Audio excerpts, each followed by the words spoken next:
Premier dimanche de l'Avent et allumage de la bougie du prophète depuis notre couronne de l'Avent. Couronne de l'Avent. Aujourd'hui marque le premier dimanche de l'Avent et la messe a commencé avec l'allumage de la première bougie par l'un des enfants de la paroisse. Les couronnes de l'Avent sont une façon très appréciée de célébrer le mois de décembre qui précède le jour de Noël. Les bougies de l'Avent illustrent bien le fort contraste entre l'obscurité et la lumière. Dans la Bible, le Christ est appelé la « lumière du monde », en contraste avec l'obscurité du péché. L'histoire humaine s'est étendue sur de longues périodes avant que notre Sauveur prophétisé ne fasse enfin son apparition et que Dieu ne fasse la promesse de refaire toutes choses par lui. À mesure que l'Avent, ou la venue, approche, une autre bougie est allumée, chaque bougie dissipant un peu plus l'obscurité. Ainsi, la couronne de l'Avent nous aide à contempler spirituellement le grand drame de l'histoire du salut qui entoure la naissance de Dieu incarné qui vient racheter le genre humain.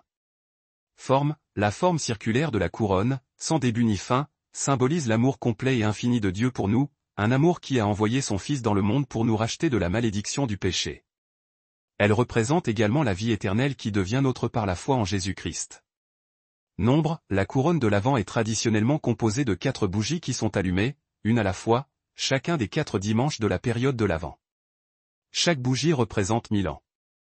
Ensemble, les 4 bougies symbolisent les 4000 ans pendant lesquels l'humanité a attendu le Sauveur du monde, d'Adam et Ève à Jésus, dont la naissance a été prédite dans l'Ancien Testament.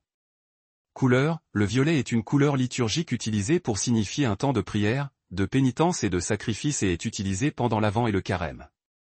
L'Avent, également appelé Petit Carême, est la saison où nous attendons spirituellement dans nos ténèbres, avec espoir la rédemption promise, tout comme le monde entier l'a fait avant la naissance du Christ, et tout comme le monde entier le fait maintenant alors que nous attendons avec impatience son retour promis.